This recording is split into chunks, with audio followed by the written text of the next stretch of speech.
He ate it. That monster swallowed my $20,000 diamond collar. Eleanor's shriek echoed across the crowded dog park. Dozens of people turned their heads in alarm. In the center of the chaos, a massive German shepherd sat perfectly still. Standing right beside him was Ashton, an active-duty Navy SEAL. Two security guards pushed through the angry crowd, a metal baton and a choke pole ready in their hands. The crowd demanded the dog be locked up or cut open on the spot. Eleanor smiled, thinking her theatrical performance had secured her a massive cash payout. But she made one critical mistake. She targeted a man trained to stay calm under fire and a working dog trained to sniff out the truth no matter where it was hidden. Before we dive in, let us know in the comments which country you are watching from, and if you love stories that melt your heart, please subscribe to support our channel. The afternoon sun cast long shadows across the green lawn of the suburban New York dog park. Ashton walked through the double metal gates, his boots crunching softly on the gravel path. He was a tall man with broad shoulders, standing over 6 feet, carrying a quiet but undeniable physical presence. His hair was cropped into a tight military buzz cut, and he wore a simple gray t-shirt tucked into dark cargo pants. As an active-duty Navy SEAL currently on a rare 2-week leave, Ashton moved with a measured, deliberate pace. He did not rush, but every step had a clear purpose. Walking right beside his left leg was a large German shepherd. Ashton had found the dog wandering near a highway just 3 days ago. The animal was thin and dirty at the time, but a quick trip to the vet and some good food had revealed a magnificent creature. The shepherd had a thick coat of black and tan fur, a pair of sharp amber eyes, and an alert posture that immediately caught Ashton's attention. Ashton had not given him a name yet. He just called him the dog. Unlike the other dogs running wild across the grass, chasing tennis balls and barking at squirrels, the German shepherd stayed perfectly aligned with Ashton. The leash hung completely loose in Ashton's hand. The dog did not pull, did not sniff the ground randomly, and did not react to the chaotic energy around him. His ears swiveled to track sounds, but his body remained strictly in position next to Ashton. This level of discipline was incredibly rare for a stray. Ashton recognized the behavior immediately. This was not a normal house pet. This animal had received high-level tactical training. A man trained for war does not simply turn off his awareness because he steps into a suburban park. Ashton naturally scanned the perimeter of the fenced area. He noted the 2 main exits, the blind spots behind the large oak trees, and the general mood of the 20 or so people sitting on the wooden benches. The environment was peaceful. Parents chatted while holding coffee cups, and teenagers threw frisbees to their golden retrievers. Ashton guided his dog toward a quiet bench near the corner, away from the heaviest crowds. He sat down, and the shepherd immediately transitioned into a perfect sit by his feet, eyes scanning the open field. "Good boy," Ashton said quietly. He reached down and gave the dog a firm pat on the neck. The shepherd leaned into the touch for a brief second before returning to his vigilant posture. For the first 20 minutes, the park remained a calm oasis. Ashton enjoyed the cool breeze and the simple reality of not having a radio earpiece feeding him tactical updates. He watched a small beagle try to dig a hole near the water fountain. He watched a husky chase its own tail. His own dog watched these activities with a look of mild disinterest.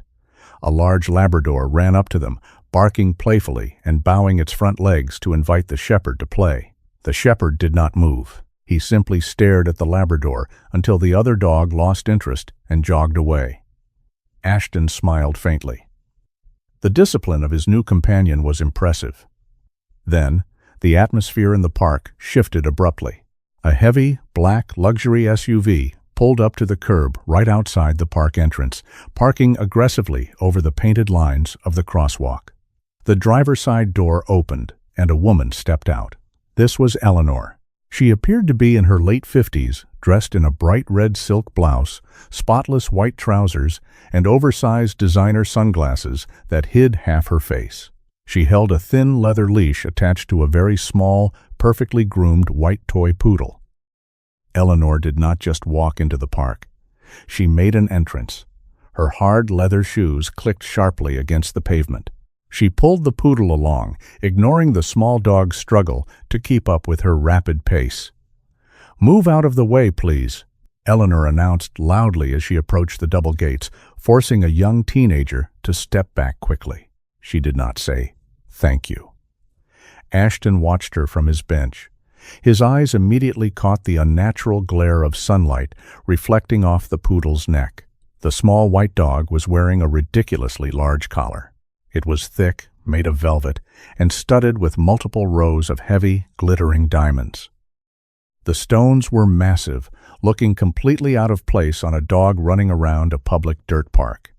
The weight of the jewelry seemed to bother the poodle, who kept scratching at its neck. Eleanor unclipped her dog's leash and stood with her hands on her hips, surveying the park as if she owned the land. She spoke loudly into her cell phone, complaining about the lack of premium parking spaces and the smell of the grass. Her shrill voice cut through the relaxed hum of the park, causing several dog owners to turn their heads and frown. "I just cannot believe the city allows these mixed-breed mutts in the same area as purebreds," Eleanor said into her phone, her volume intentionally high. She glared at a nearby rescue mix. "It is completely unsanitary." Ashton let out a slow, silent breath. He had faced armed insurgents and survived hostile environments across the globe. He knew how to handle danger, but dealing with entitled civilians was a completely different kind of challenge. He patted his shepherd's head again. "Just ignore her," Ashton told the dog. The German shepherd kept his eyes fixed forward, entirely unbothered by the loud woman, waiting patiently for his next command. Eleanor finished her loud phone call at the park gate and aggressively unclipped the leash from her toy poodle. The tiny white dog, freed from restraint, immediately darted across the grass. It completely ignored the other small dogs playing near the water fountain. Instead, it headed straight for the quiet corner where Ashton and the German shepherd sat. The poodle was a small creature, barely weighing 10 pounds, with its fluff perfectly trimmed into round puffballs around its ankles. Despite its size, it carried an attitude of supreme dominance. It stopped exactly 3 feet away from the shepherd, planted its tiny paws in the dirt, and began to bark frantically. The high-pitched noise cut through the relaxed atmosphere of the park. The shepherd did not flinch. He sat tall and still, blinking slowly as he looked down at the small white dog with utter indifference. Ashton kept his hand resting lightly on his own knee. He did not tighten his grip on the leash, nor did he pull his dog back, because there was no need. He recognized the iron discipline in his companion. A lesser dog would have barked back or snapped at the annoying pest. The shepherd simply waited for Ashton to give a command. Ashton offered a silent nod of approval. Near the entrance, Eleanor was busy digging through her oversized designer purse. She completely ignored her own dog. She pulled out a compact mirror and checked her lipstick, entirely oblivious to the chaos her poodle was attempting to start. Suddenly, Eleanor snapped her mirror shut and looked up. She spotted her poodle standing near the massive German shepherd. She dropped her purse onto the gravel path. A piercing scream erupted from her mouth. The sound was shockingly loud, freezing every person and animal in their tracks. Birds scattered from the nearby oak trees. Teenagers stopped throwing their frisbees. Parents turned their heads in alarm. Ashton immediately shifted his posture. His muscles tightened automatically, and his eyes scanned the perimeter for a legitimate physical threat. He checked for loose, aggressive dogs, falling branches, or hostile individuals. He found nothing out of the ordinary. In any sudden crisis, a trained observer looks not at the loudest person, but at the physical evidence left behind. Ashton applied this principle instantly. He looked away from the screaming woman and focused entirely on the poodle. The small dog was perfectly fine. It stood firmly on all 4 paws, tail wagging nervously, completely unharmed. There was no blood, no torn fur, and no signs of a struggle. However, Ashton noticed one glaring detail. The heavy, diamond-studded velvet collar no longer rested on the poodle's neck. Eleanor ran awkwardly across the grass in her hard leather shoes. She waved her arms frantically, her face twisting into a mask of pure, theatrical panic. The crowd of dog owners turned their collective attention toward the commotion. People began walking closer, drawn by the spectacle and the noise. "Help! Somebody help us right now!" Eleanor screamed, her voice echoing loudly. She reached her poodle and scooped it up aggressively into her arms, pressing the small dog against her red silk blouse. The poodle squirmed, clearly uncomfortable with the tight, sudden grip. Eleanor glared fiercely down at Ashton, who remained seated calmly on his bench. Ashton stood up slowly. He rose to his full height, towering over the furious woman, but his demeanor remained completely non-threatening. He kept his hands open, palms facing slightly forward, visible by his sides. It was a standard de-escalation posture. "Ma'am, is there a problem?" Ashton asked, his tone steady and flat. Eleanor pointed a trembling finger directly at the face of the German Shepherd. "Your monster just attacked my precious baby. Look at him. He is a vicious beast." Ashton glanced down at his dog. The shepherd sat exactly where he was 5 minutes ago, completely still, eyes locked on Eleanor. He had not made a single sound. He had not even shifted his paws. "My dog did not move," Ashton stated simply, projecting his voice just enough to be heard over her panic. "You are a liar!" Eleanor shouted. Her face turned a bright shade of red. She turned away from Ashton and faced the gathering crowd, playing directly to the audience. "Did you all see this? This wild street dog lunged at my poor little baby. He practically swallowed him whole." The crowd began to murmur. A man in a blue shirt pulled his golden retriever closer by the collar. Two women whispered to each other, looking at the large shepherd with sudden, unwarranted suspicion. The mob mentality was beginning to take root. Ashton stepped forward slightly, placing his body directly between Eleanor and his dog. "Ma'am, please lower your voice. Your dog ran over to us. My dog did not react in any way. There was zero physical contact between them." Eleanor's eyes widened in exaggerated disbelief. She reached down and touched the bare white neck of her squirming poodle. She gasped loudly, a dramatic intake of air that sounded entirely rehearsed to Ashton's trained ears. "The collar!" Eleanor cried out, staring at her empty hand. "Where is the collar?" She looked frantically at the short grass around Ashton's boots, then glared back up at him. Without warning, she pointed her finger straight at the German Shepherd's stomach. "He ate it," Eleanor declared, her voice reaching a fever pitch. "That monster bit my dog and swallowed the diamond collar. That collar is a custom piece worth $20,000. A collective gasp swept through the crowd. The quiet murmurs grew into loud, anxious chatter. People backed away slowly, looking at the shepherd as if he truly was a dangerous predator with a taste for jewelry. Ashton kept his face completely blank. His mind worked rapidly, analyzing the absurdity of the situation. A heavy velvet collar covered in diamonds does not simply vanish into thin air. A dog does not swallow a large, sharp object without choking, chewing, or leaving some physical trace of an incident. Furthermore, the poodle showed absolutely zero signs of an attack. Its white fur was pristine. There was no dog saliva, no dirt on its back, and no signs of trauma. Eleanor took a step closer to Ashton, aggressively invading his personal space. "I want that dog locked up right this second. I am calling park security. You are going to pay for this. Do you hear me? You are going to transfer me every single cent for that collar." Ashton looked directly into Eleanor's eyes. He saw the loud anger, but beneath it, he recognized a familiar flicker of cold calculation. She was enjoying the attention. She wanted the crowd on her side, and she was building a narrative. "Go ahead," Ashton said quietly, his voice steady like stone. "Call them." Eleanor sneered, pulling her expensive phone from her pocket with a dramatic flourish. She began to dial loudly, continuing to shout accusations, intent on painting Ashton and his silent, loyal dog as criminals in front of the entire park. A crowd in a public space operates like a single organism. It feeds on sudden noise and high emotion, often abandoning basic logic the moment someone claims to be a victim. Ashton watched this exact psychological shift happen in real time. The people in the dog park were no longer relaxed pet owners enjoying a sunny afternoon. They had transformed into a tight, suspicious circle, pressing inward toward him and his German shepherd. Eleanor stood at the edge of the circle, clutching her trembling toy poodle to her chest. She pointed her phone at Ashton, ensuring the camera lens captured his face. "Everyone needs to see this," Eleanor announced to the onlookers. Her voice shook with manufactured outrage. "This man brought a dangerous animal into a public area.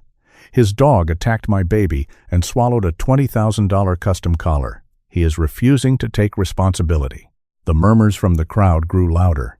A tall man in a baseball cap stepped forward, crossing his arms over his chest. He glared at Ashton. "You need to pay the lady, buddy," the man said, "or we are going to have a real problem here." A young woman standing nearby nodded in agreement. She pulled her small terrier behind her legs. "That dog looks like a stray. It probably has rabies or something. You cannot just let a beast like that roam around eating things." Ashton did not argue with the crowd. Arguing with a mob only validates their anger and escalates the tension. Instead, he took one slow, deliberate step forward, placing his body squarely between the growing crowd and his German shepherd. He widened his stance slightly, grounding his weight. It was a subtle, tactical movement designed to create a physical barrier without appearing aggressively offensive. He looked down at his dog. The shepherd had not moved from his seated position. The dog looked up at Ashton, his amber eyes bright and alert, waiting for a command. The animal sensed the hostile energy radiating from the surrounding humans, but his discipline held firm. He let out a low, quiet breath through his nose, keeping his jaw closed. "Good boy," Ashton murmured, his voice so quiet only the dog could hear. "Hold the line." Ashton returned his focus to Eleanor. He maintained eye contact, keeping his facial expression entirely neutral. "I am not paying you a single cent," Ashton told her. His voice carried effortlessly over the noise of the crowd, steady and cold. "My dog did not touch your animal. Your collar is missing, but my dog did not eat it. Put your phone away and wait for the police." Eleanor scoffed loudly, stepping closer. The crowd emboldened her. She felt untouchable, surrounded by people taking her side. "I am not waiting for the police to tell me what I just saw with my own eyes," Eleanor snapped. "You owe me $20,000 right now. If you wire me the money immediately, I might let you walk out of here. If you do not, I will make sure that vicious animal is put down by the end of the day." Ashton did not blink. He recognized the tactic. It was extortion, wrapped in a dramatic public performance. She wanted a quick payout, using the threat of the crowd and the safety of the dog to force his hand. "You are making a mistake," Ashton stated calmly. Before Eleanor could respond, a voice shouted from the main path, "Make way! Step back, please!" The crowd parted slightly, allowing 2 park security guards to push their way through the circle. The first guard was Marcus, a heavy-set man in his late 50s with graying hair and a tired expression. His uniform shirt stretched tightly across his stomach. The second guard was Dave, a much younger man in his early 20s. Dave moved with nervous, erratic energy, clearly overwhelmed by the size of the crowd and the shouting. Eleanor instantly zeroed in on the guards. She rushed toward Marcus, her face contorting into a perfect mask of distress. "Officers, thank goodness you are here," Eleanor cried out, intentionally misidentifying their security status to stroke their egos. "That man over there is threatening me. His monster of a dog just viciously attacked my poodle. It swallowed my custom diamond collar." Marcus sighed heavily, wiping sweat from his forehead. He looked at Eleanor, then at the small white poodle, and finally at Ashton. His eyes landed on the massive German shepherd, sitting calmly on the grass. Marcus visibly tensed. He had dealt with dog bites before, and the shepherd looked incredibly capable of doing serious damage. "Sir," Marcus said, taking a step toward Ashton, "I am going to need you to hand over the leash." "No," Ashton replied. The single word was flat and absolute. Dave, the younger guard, puffed out his chest, trying to project authority he did not possess. "Listen, buddy, you do not have a choice. We have a report of a dangerous animal and a stolen item. We are securing the dog." Ashton analyzed the two men. Marcus was exhausted and merely wanted the situation resolved quickly. Dave was inexperienced and operating on pure adrenaline. Neither of them understood how to assess a scene objectively. They were reacting blindly to the loudest voice in the park. "My property remains with me," Ashton said. He did not raise his voice, but the tone shifted. It carried the undeniable weight of military command. "I requested the actual police. Until they arrive, nobody touches this dog." Eleanor shrieked, pointing at the dog again. "Do not just stand there. He is going to let it attack someone else. Grab the beast."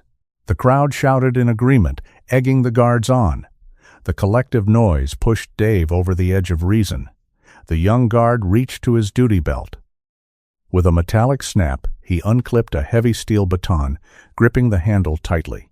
At the same time, Marcus reached into his equipment pouch and pulled out a specialized animal control catch pole, a long aluminum stick with a thick wire loop at the end designed to choke and control aggressive dogs. The moment the weapons appeared, the atmosphere in the park turned dangerous. The German Shepherd saw the metal pole and the baton. The dog stood up instantly. His posture changed from relaxed observation to active defense.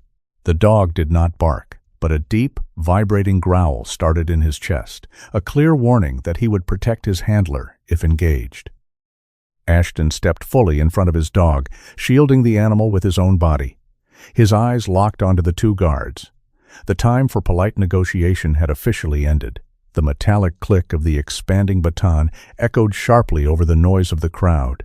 Dave, the younger security guard, gripped the weapon tightly, his knuckles turning white. Marcus held the animal control pole, the heavy wire loop swaying slightly as he took a cautious step forward. The crowd held its collective breath, anticipating immediate violence. Ashton did not reach for a weapon. He did not yell.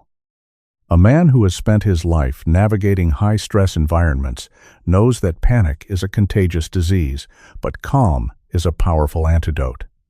He simply stepped fully into the space between the guards and his German Shepherd. He widened his stance, lowered his center of gravity, and locked eyes with Marcus. "Drop the pole," Ashton commanded. His voice was not loud, but it carried a heavy, undeniable authority. It was the voice of a man accustomed to being obeyed in life-or-death situations. "You are security, not law enforcement. You do not have the legal authority to confiscate my property or use force without provocation. My dog has not moved. If you swing that baton or deploy that loop, you will be initiating an unprovoked assault." Marcus hesitated. He looked at Ashton's cold, unblinking stare, then at the massive dog sitting perfectly still behind him. The shepherd's low growl had ceased the moment Ashton stepped forward, replaced by absolute, silent vigilance. Marcus slowly lowered the aluminum pole. He had worked this park for 10 years and had dealt with plenty of angry dog owners, but this man was different. This man was completely devoid of fear. "Dave, put it away," Marcus muttered to his young partner. Dave looked confused and highly frustrated, but the lady said he stole it. "Put the baton away, Dave," Marcus repeated, his tone sharper this time. He turned back to Ashton. "Sir, we have a credible complaint of a stolen item worth a lot of money. We have to secure the scene." "Securing the scene means keeping everyone calm," Ashton replied smoothly. "It does not mean attacking an animal. I have already agreed to wait for the local police. Until they arrive, nobody touches my dog. Are we clear?" Marcus nodded slowly. "We will wait for the police." Eleanor gasped, her face flushing with renewed anger. She tightened her grip on her squirming toy poodle. "You are just going to let him stand there? His beast ate my diamonds. He could run away right now." "I am not going anywhere," Ashton said. He did not look at her. His eyes remained fixed on the perimeter. monitoring the crowd. The people in the park began to murmur again, but the energy had shifted. Ashton's absolute calm had punctured their aggressive momentum. Several people took a step back, suddenly feeling foolish for yelling. The mob mentality requires constant fuel to survive, and Ashton was giving them nothing but cold stone. They watched as Ashton knelt beside his German shepherd. He ran a hand along the dog's thick neck, offering silent reassurance. As he knelt, Ashton noticed a subtle change in his dog's behavior. The shepherd was no longer focused on the guards or the screaming woman. The dog's ears twitched independently, swiveling like radar dishes. His black nose lifted into the air, nostrils flaring rapidly. He was taking in deep, rhythmic sniffs, analyzing the complex scents of the park. His amber eyes darted across the grass, scanning the area near the entrance gates. The dog was searching for something. Ashton knew that look. It was the focused, intense expression of a working dog locking onto a specific scent trail. But what was he smelling? Ashton made a mental note of the dog's posture and filed the information away. He knew better than to ignore the instincts of a highly trained animal. 10 minutes passed in tense silence. The wind rustled through the oak trees, providing the only background noise. Finally, the wail of a siren cut through the suburban air. A blue and white police cruiser pulled up to the curb, parking directly behind Eleanor's luxury SUV. The doors opened, and 2 uniformed officers stepped out onto the gravel path. The lead officer, a tall man with silver hair and a calm expression, approached the open gates. His name tag read Miller. His partner, a younger female officer named Davis, followed closely behind, keeping her hand casually resting near her radio. "Dispatch said we have a disturbance regarding a dog attack and a stolen item," Officer Miller announced as he walked into the center of the crowd. "Who called it in?" Eleanor immediately pushed her way to the front. She practically shoved her toy poodle into Officer Miller's face. Tears welled up in her eyes, falling perfectly on cue. "Officer, thank God you are here," Eleanor cried, her voice trembling with manufactured grief. "That man over there let his vicious wild dog attack my baby. My dog was wearing a custom diamond collar worth $20,000. His monster swallowed it whole. You need to arrest him and take that dog to a vet to be cut open right now." Officer Miller took a step back, politely gesturing for Eleanor to lower her dog. He looked at the pristine white poodle, then turned his gaze toward Ashton and the German shepherd. The shepherd sat quietly, tail wrapped neatly around his paws. "Ma'am, please calm down," Officer Miller said. He pulled a small notebook from his chest pocket. "You are saying that large dog swallowed a diamond collar?" "Yes," Eleanor shrieked. "I saw it happen. He bit my dog and ripped it right off his neck. You have to force him to pay me, or you have to confiscate that beast and cut its stomach open to get my property back." "It is grand larceny." Ashton stood up slowly. He kept his hands visible and maintained a respectful distance from the officers. He knew exactly how to handle law enforcement. Facts, logic, and physical evidence were his best weapons against her emotional performance. "Officer," Ashton said, his voice level and clear, "my name is Ashton. I am an active-duty Navy SEAL. My dog and I have been sitting on this bench for 30 minutes. Her dog ran over to us. My dog did not react. There was no bite, no attack, and no collar swallowed. The woman is lying." The crowd fell completely silent. The mention of his military status sent a ripple of surprise through the onlookers. Officer Miller looked at Ashton, his posture relaxing slightly upon hearing the military affiliation. He turned his attention back to Eleanor and the squirming poodle in her arms. The real investigation was about to begin. Officer Miller clicked his pen. He looked at Ashton, assessing the man's calm demeanor. In Miller's 20 years on the police force, he had learned that guilty people usually talked too much or got angry. Innocent people, especially those with military training, provided clear facts. "So, you are stating there was absolutely zero physical contact between the 2 dogs," Officer Miller said, writing in his small notebook. "That is correct," Ashton replied. If a dog the size of my German Shepherd attacks a 10-pound toy poodle and forcefully rips a collar off its neck, there will be physical evidence. Look at her dog." Officer Miller turned to Eleanor. The woman was still clutching the white poodle tightly to her chest. The small dog looked perfectly healthy, albeit stressed by Eleanor's tight grip. "Ma'am, please set the dog down so I can examine it," Officer Miller requested. Eleanor hesitated. She pulled the poodle closer. "He is traumatized. I do not want him touching the dirty ground." "Ma'am, I need to see the animal," Miller insisted, his voice hardening slightly. Reluctantly, Eleanor lowered the small white dog to the grass. Officer Miller knelt down. He gently inspected the poodle's neck and shoulders. Officer Davis stepped closer to observe, keeping her hand casually on her utility belt. Ashton watched the officer's work. He also watched Eleanor. He noticed the rapid rise and fall of her chest and the way she kept shifting her weight from one foot to the other. These were classic signs of a physiological stress response, but they did not stem from fear. They stemmed from the desperation of losing control of a narrative. "There is no blood," Officer Miller announced, standing back up.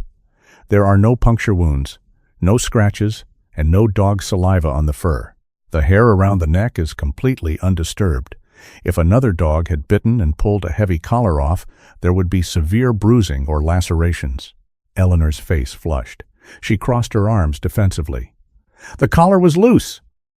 He just snapped his jaws and swallowed it whole before it could leave a mark. It happened so fast. Ashton stepped in, keeping his tone perfectly flat. A $20,000 custom collar would not be loose enough to slip off without resistance. Furthermore, my dog has not made a chewing or swallowing motion since we arrived at this park. The crowd of onlookers, still lingering nearby, had gone entirely quiet.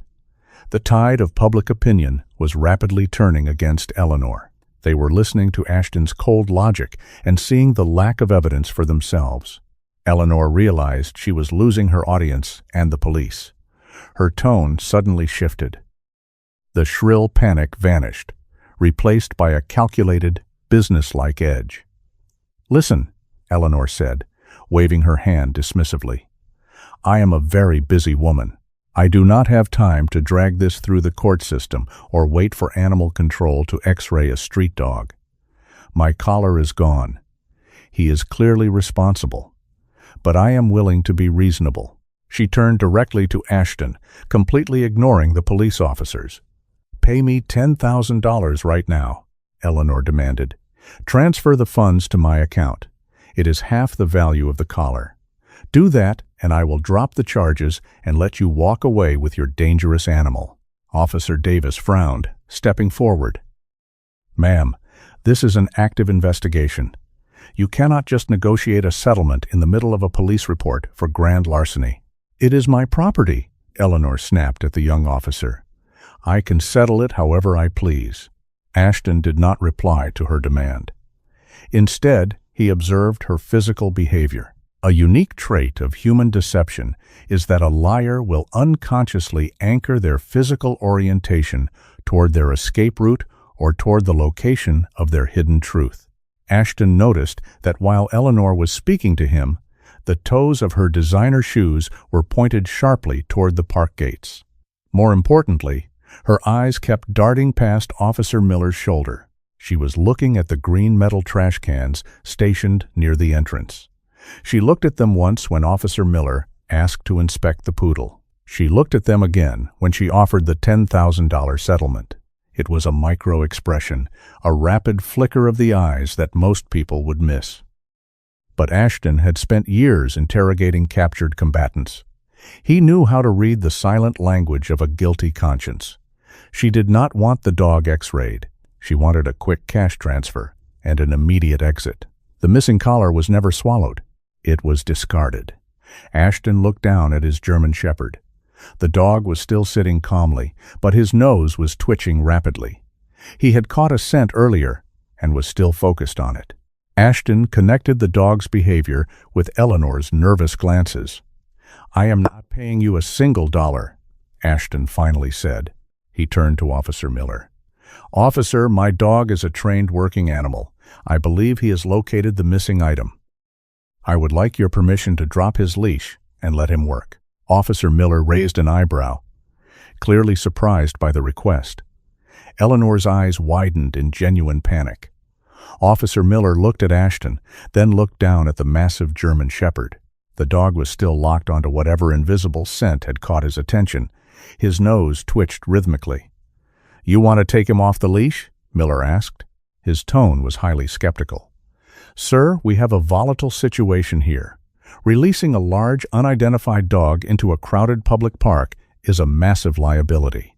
"He is not unidentified," Ashton replied smoothly. "And he is not a threat. You saw how he handled the aggressive approach of the security guards just a few minutes ago. He did not break his discipline. He is a highly trained working dog.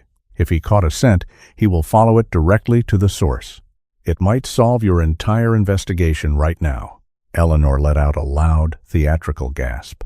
She squeezed her small poodle even tighter against her chest, causing the little dog to whine in discomfort. "Are you insane?" Eleanor yelled, glaring at the police officer. "He wants to let that beast loose. It is going to attack all of us. It is going to finish what it started with my precious baby." People who lie often project their own lack of control onto the world around them, expecting chaos because they are busy creating it, completely failing to understand that a trained working dog operates on pure, selfless duty. Eleanor could only see a wild animal, but Ashton saw a soldier waiting for a mission. Ashton ignored her screaming. He kept his focus entirely on Officer Miller. 5 minutes, Ashton offered. "I will give him the search command. If he shows any sign of aggression toward a person or another animal, or if he fails to locate anything relevant to this missing property, I will recall him immediately. You have my word as a Navy SEAL." Miller looked at his partner, Officer Davis. Davis gave a subtle nod. The story Eleanor was telling simply did not match the physical evidence at the scene. The missing diamond collar was the missing puzzle piece, and standard police work was currently at a dead end.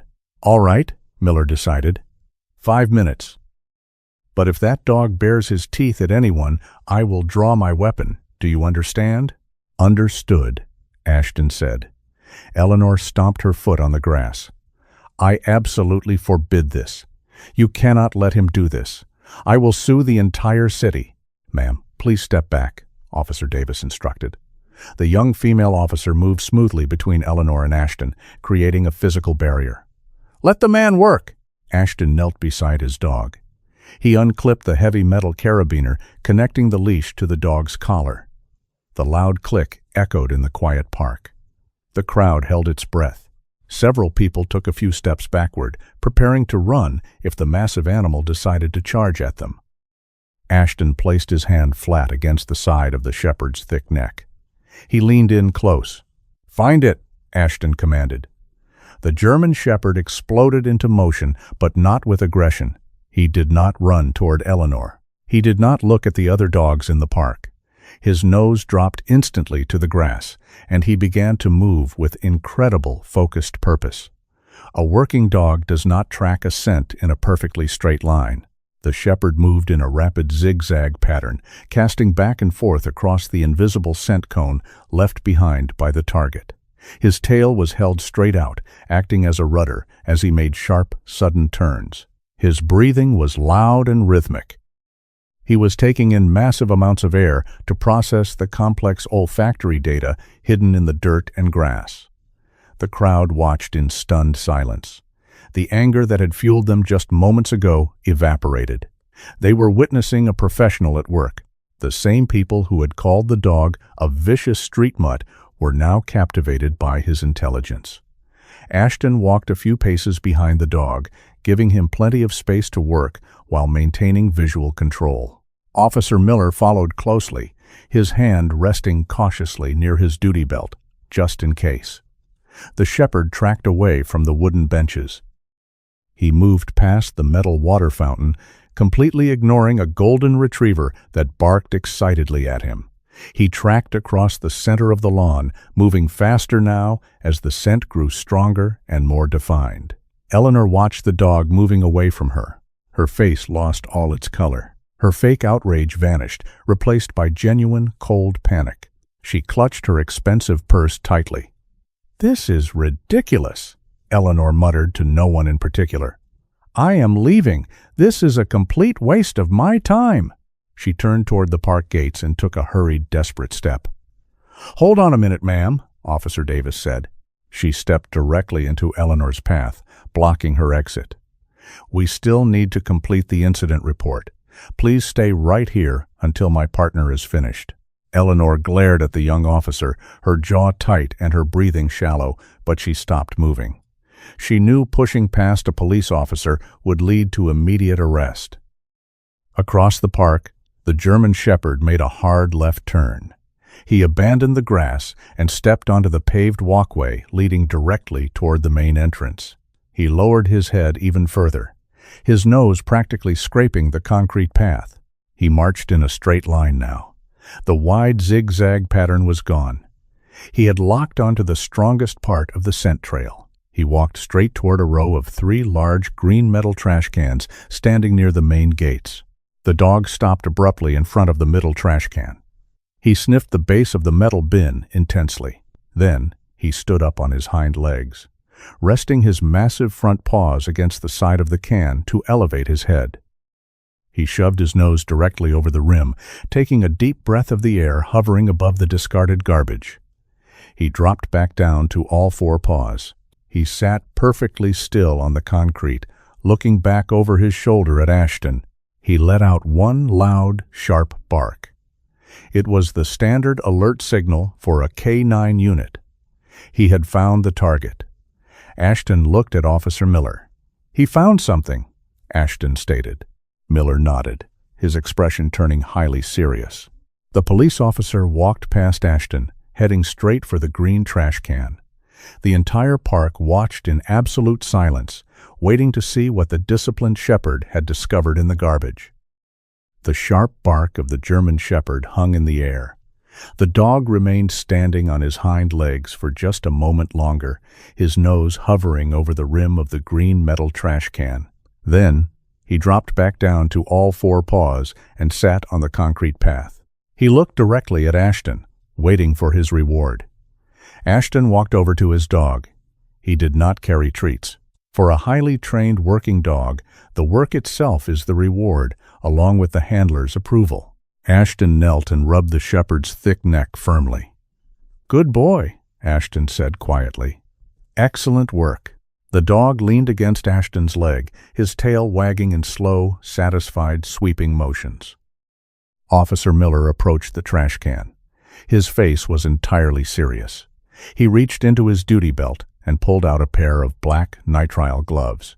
He snapped them onto his hands with a loud, elastic crack that echoed in the quiet park. The crowd of onlookers had followed them, stopping a respectful distance away. Everyone wanted to see what the dog had found. A lie can travel quickly through a screaming crowd, but physical evidence always stops it cold. A true professional does not need to argue with a liar. They simply wait for the truth to reveal itself. Ashton stood back and allowed the police officer to do his job. Officer Miller looked over the rim of the trash can. It was mostly full of discarded coffee cups, crumpled napkins, and small plastic bags of dog waste. The smell was unpleasant, but Miller did not hesitate. He reached inside and began to carefully move the top layer of garbage aside. He moved a newspaper. He pushed a crushed soda can out of the way. Then his hand stopped. Miller reached deeper into the bin. When he pulled his hand back out, he was holding a clear plastic zip bag. The afternoon sunlight hit the object inside the bag. The heavy velvet collar, studded with multiple rows of massive diamonds, sparkled brilliantly. The collar was perfectly intact. There was no blood on the velvet. There was no dog saliva on the plastic bag. There was not a single tooth mark or scratch anywhere to be seen. It was completely pristine. A collective gasp rippled through the crowd of dog owners. Officer Miller held the plastic bag up so everyone could see it. He turned his gaze toward Eleanor. "Ma'am?" Officer Miller called out, his voice echoing across the grass. "Is this the collar your dog was wearing?" Eleanor stood frozen near the park entrance. Her face was entirely drained of color. Her mouth opened, but no words came out. The theatrical panic she had displayed earlier was completely gone.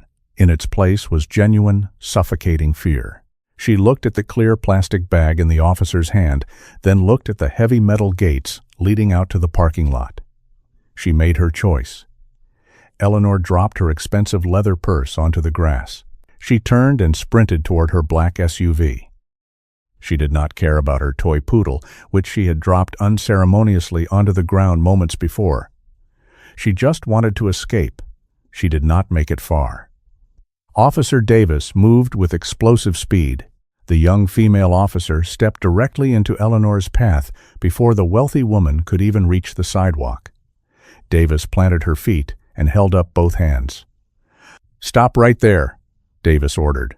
Eleanor tried to dodge to the left, but Marcus and Dave, the two park security guards, had finally realized what was happening.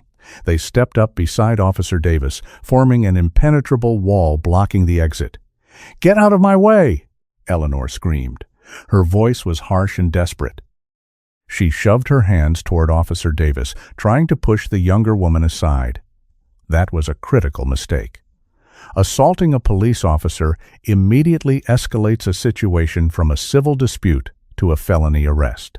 Officer Davis grabbed Eleanor's outstretched wrist. She applied a standard control hold, twisting the woman's arm smoothly behind her back. Eleanor shrieked in pain and shock as Davis forced her off balance and pressed her firmly against the metal fencing of the park gate. "Do not resist," Officer Davis commanded loudly. She reached for the handcuffs on her belt. "You cannot do this to me," Eleanor yelled, struggling pointlessly against the metal fence. "I know people. I will have your badge for this." Officer Miller walked slowly over to the gate, holding the plastic bag containing the diamond collar. He stopped next to his partner and looked down at the struggling woman. "Ma'am, you are making this much worse for yourself," Miller said calmly. He held up the evidence bag. "Unless you want to explain to me how that German Shepherd managed to swallow this collar, regurgitate it perfectly clean, place it inside a sealed plastic bag, and bury it under a layer of trash, I suggest you stop talking." Eleanor stopped struggling. The reality of her situation finally crashed down on her. She slumped against the fence, her chest heaving as Officer Davis snapped the metal cuffs securely around her wrists. The crowd in the park stood in absolute, stunned silence. The tall man in the baseball cap, who had aggressively told Ashton to pay the money earlier, took his hat off and looked at the ground, clearly embarrassed by his own rush to judgment. The young woman with the terrier pulled her dog closer, looking at Ashton with an apologetic expression. Ashton did not look at the crowd. He did not seek their apologies or their validation. He looked at his German Shepherd. The dog was sitting calmly on the concrete path, watching the police officers arrest the screaming woman. The shepherd did not bark or growl. His job was done. He had found the target, alerted his handler, and restored order to the chaotic environment. Officer Miller walked over to Ashton. He looked at the massive dog with newfound respect. "That is not a street dog," Miller noted, gesturing toward the shepherd. "No, sir," Ashton replied. "Judging by his alert pattern and his focus, he is a highly trained K9 unit, probably specialized in article search and recovery. Someone put a lot of time into him." Miller shook his head in disbelief. "Well, he just saved you from a massive headache, and he just handed us an open and shut case for extortion and filing a false police report." Ashton nodded. He reached down and clipped the heavy metal carabiner back onto the dog's collar. The shepherd immediately returned to a perfect heel position beside Ashton's left leg, ready for whatever command came next. The park gates rattled sharply as Officer Davis secured the heavy metal handcuffs around Eleanor's wrists. The metallic click carried a heavy, undeniable finality. Eleanor stopped shouting instantly. Her theatrical energy, which had fueled the entire park just minutes ago, evaporated completely. It left behind only the cold, crushing reality of her actions. She slumped heavily against the green metal fencing, staring blankly at the dirt path. Officer Miller stood a few feet away, holding the clear plastic evidence bag up to the late afternoon sun. The custom diamond collar sparkled brilliantly inside the plastic, completely untouched by any dog teeth. He looked at the pristine jewelry, then looked back at Eleanor. "Eleanor," Officer Miller began, his voice devoid of any sympathy or warmth, "you are officially under arrest for attempted extortion, filing a false police report, and creating a severe public disturbance. You have the right to remain silent. Anything you say can and will be used against you in a court of law. You have the right to an attorney." As Miller recited the Miranda rights, a fundamental truth about human deception became clear to anyone watching. A lie is very much like a fragile glass structure. It looks impressive and intimidating under the right light, capable of bending the perspective of an entire crowd. But it shatters completely the exact moment it strikes the hard, unforgiving surface of physical evidence. Eleanor had built her entire scheme on the arrogant assumption that her wealth, her loud volume, and her aggressive posture would overpower quiet innocence. She had miscalculated entirely. The crowd of onlookers shifted uncomfortably on the grass. The aggressive mob mentality that had fueled their collective anger just 30 minutes earlier now turned entirely inward. They realized how easily they had been manipulated. The tall man in the baseball cap, who had loudly demanded Ashton pay the money, stepped forward cautiously. He pulled his hat off, looking directly at the Navy SEAL. "I am truly sorry, man," the tall man said, his voice quiet and humbled. He rubbed the back of his neck awkwardly. "We all just listened to her screaming and crying. We did not even stop to look at the facts. I was completely out of line, and I apologize." Ashton nodded once. He did not smile, but his rigid expression softened slightly. People instinctively react to panic. Fear is a highly contagious emotion. Just remember to look at the physical evidence next time before you join a crowd. The young woman with the terrier also approached, offering a quiet, sincere apology for assuming the shepherd was a dangerous beast. Ashton accepted her words with a simple, respectful gesture of his hand. He held no grudge against these people. He understood human nature intimately. In a chaotic, high-stress environment, unprotected civilians will instinctively follow the loudest, most confident voice until a stronger, calmer presence takes control of the situation. Officer Miller walked over to Ashton, handing the immediate scene over to his younger partner. Officer Davis was already guiding a defeated, silent Eleanor toward the back seat of the blue and white police cruiser. Eleanor kept her head down, completely humiliated as the other dog owners watched her every move. The small toy poodle, left wandering near the wooden bench, was scooped up gently by Marcus, the older park security guard. "Animal control will take the poodle for now," Miller explained, watching Marcus carry the small, confused dog away. "We will contact her family members to come pick it up. The animal is completely innocent in all this mess." "She used the animal as a prop," Ashton noted, his eyes locked on the police cruiser. "She wanted a quick, untraceable cash payout. She looked at a man in plain clothes and a stray dog, and she thought we would be an easy target to bully." "Well, she picked the wrong target today," Miller said, offering a rare, genuine smile. He looked down at the massive German shepherd sitting perfectly still by Ashton's side. "And she most definitely picked the wrong dog. I am going to need your contact information for the official incident report.